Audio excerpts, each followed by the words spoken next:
के बांसमंडी स्थित रेडीमेड कपड़ा बाजार की आग तो बुझ गई, लेकिन अंदर की जो तस्वीरें सामने आई हैं वे हालात की भयावता की कहानी को बयां करने के लिए काफी हैं। तकरीबन 4 दिन की इस कानपुर की सबसे बड़ी आग ने यहाँ के व्यापारियों को पूरी तरह बर्बाद कर दिया। यहाँ केवल दुकानों में रखे कपड़े ही नहीं जले, बल्कि उनके कई अरमान भी राख हो चुके हैं। यही नहीं, आग की तपिश में झुलसी इमारतों में वो रौनक नहीं बिखेर रही, बल्कि किसी डरावने सपने की याद दिला रही है। सोमवार को आग पर पूरी तरह से काबू पाने के बाद एनडीआरएफ ने यहाँ के कुछ व्यापारियों को लेकर सभी 6 कॉम्प्लेक्स के हालात दिखाए। आग की वजह से इन कॉम्प्लेक्स की दीवारों से लेकर बीम तक में दरारें आ गई हैं। कई कॉम्प्लेक्स की छतें झुक चुकी हैं। व्यापारियों की आग के भयावता दिखाने के दौरान एनडीआरएफ के जवान हर पल यही समझाते रहे कि कोई भी दीवार खंभों को हाथ न लगाए, नहीं तो कुछ भी अनहोनी हो सकती है।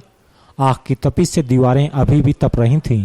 कुछ व्यापारियों ने सेकेंड फ्लोर पर जाने की जिद की तो केवल एक व्यक्ति को ही अनुमति दी गई। इस दौरान एनडीआरएफ के जवान सभी को सतर्क करते रहे। बता दें, थोक रेडीमेड बाजार की आग बुझाने के लिए 4 दिन तक लगभग 60 दमकल की गाड़ियों के साथ 500 से ज्यादा दमकल कर्मी पूरी तरह से ऑपरेशन में मुस्तैद दिखे। आग की वजह से AR कॉम्प्लेक्स, आर्जन, मकसूद, हमराज, सुपर हमराज और नफीस टावर सभी जगह एक जैसी तस्वीरें देखने को मिली।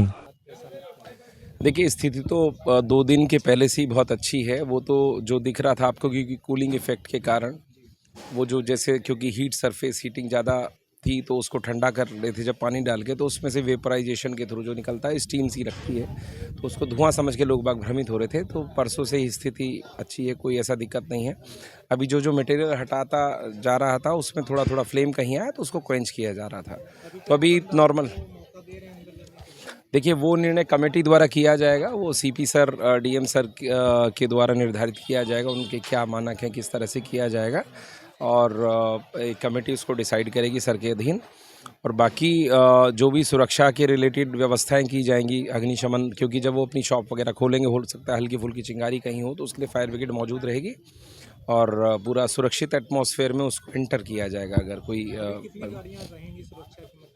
अभी रहेंगी, काफ़ी रहेंगी, अभी रहेंगी, लेकिन जो ऑपरेशन लगातार 3-4 दिन से हमारा चल रहा था, उतना मैन फोर्स, उतना वर्क मैन पावर इधर रखना उचित नहीं, क्योंकि पूरा जनपद में और भी हज़ार्ड है। बट पूरी सतर्कता के साथ दृष्टि रखते हुए इस पर कार्रवाई अग्रिम भी की जाती रहेगी। अग्रिम हाइड्रोलिक मशीन रखी गई है, हाइड्रोलिक मशीन को रखा गया है, और बाकी हाइड्रोलिक के अतिरिक्त अन्य बाउज़र वगैरह सब रखे जाएंगे, सब व्यवस्था यहाँ पे रहेगी।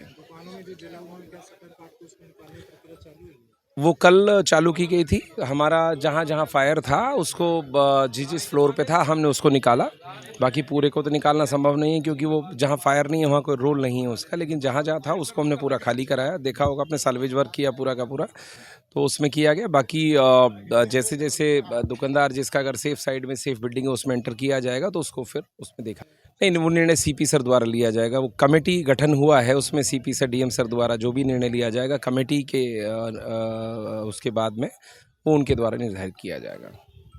ठीक है। मैं गुरजिंदर सिंह संरक्षक हूँ UP GMT का, और हमारे साथ में जो खड़े हुए हैं विजय गुप्ता गोरा जी अध्यक्ष हैं UP GMT के उत्तर प्रदेश के, और साथ ही साथ मैं भारतीय उद्योग व्यापार मंडल का महानगर का अध्यक्ष हूँ। जैसे कि आप सभी लोगों को मालूम है, लगभग आज 5वां दिन है और आग पे लगभग आगे नियंत्रण पा लिया गया है। पीछे का कुछ पार्ट बाकी है, वो भी अधिकारियों के द्वारा कहा गया कि वो शाम तक उस पर भी आज रिपोर्ट दे देंगे। IIT वालों ने आके कल बिल्डिंग्स की रिपोर्ट देखी है, वो रिपोर्ट आज शाम तक वो भी आ जाएंगी। एक रात को विधिक बैठक होगी, अभी थोड़ी देर में कुछ और भी रिपोर्ट्स आनी बाकी वो भी आ जाएंगी। रात में CP और DM साहब सबके साथ एक बार फिर पुनः बैठक होगी, और इसके बाद जिस बिल्डिंग में जो भी स्थिति होगी वो उससे अवगत कराया जाएगा। सबसे पहला काम ये हो जाएगा कि जिन बिल्डिंगों में नीचे माल रखा हुआ है उनसे मेरी अभी CFO और CP साहब से बात हो गई है, उसको करके पहले उन दुकानदारों को माल निकलवाया जाएगा, क्योंकि अभी टेम्परेचर ज़्यादा है। थोड़ा टेम्परेचर कम होने पर जो टीम है उनकी वो जाएगी, साथ में एक दुकानदार जिस दुकानदार का माल होगा वो जाके उसको निकालने की कोशिश की। जिनका माल बचा है फर्स्ट प्रायोरिटी पहले उसको माल निकाला जाएगा, उसके बाद फिर इन बिल्डिंग की जब तक जांच हो जाएगी पता चल जाएगा, आगे की कार्रवाई फिर आगे बैठ के मीटिंग में की जाएगी।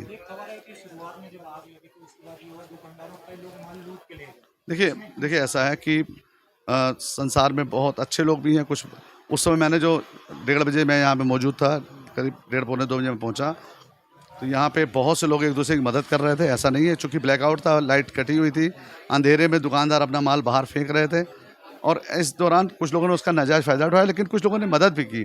तो हम सभी को बुरा नहीं कहेंगे, जिन लोगों ने मदद की उनका बहुत धन्यवाद। बाकी ऐसे व्यक्ति भी बीच में आए जिन्होंने सामान उठाया है, और इस त्रासदी में तो देखिए जिन दुकानदारों का सामान लूटा, बर्बाद हुआ, वो तो फिर बन जाएंगे, लेकिन लूटने वाले कभी सर्वाइव नहीं हो पाते हैं। देखिए ऐसा है, वो बात की प्रक्रिया है, चिन्हित होंगे, कैमरे यहाँ पे लगे हुए हैं और अधिकारियों से बात भी हुई है। ऐसे व्यक्तियों को बिल्कुल चिन्हित किया जाएगा, लेकिन पहला जो हम लोग की प्राथमिकी है वो आग बुझे और जो जितना सामान हम लोग सुरक्षित कर सकते हैं वो सुरक्षित कराएं। अभी गिराने वाली कोई प्रक्रिया नहीं है, जब तक कोई भी रिपोर्ट नहीं आ जाएगी। रिपोर्ट आने के बाद उसमें काम कर सकते हैं या नहीं कर सकते, ये है। गिराने की प्रक्रिया अभी ऐसा नहीं, ये सारी अफवाहें हैं।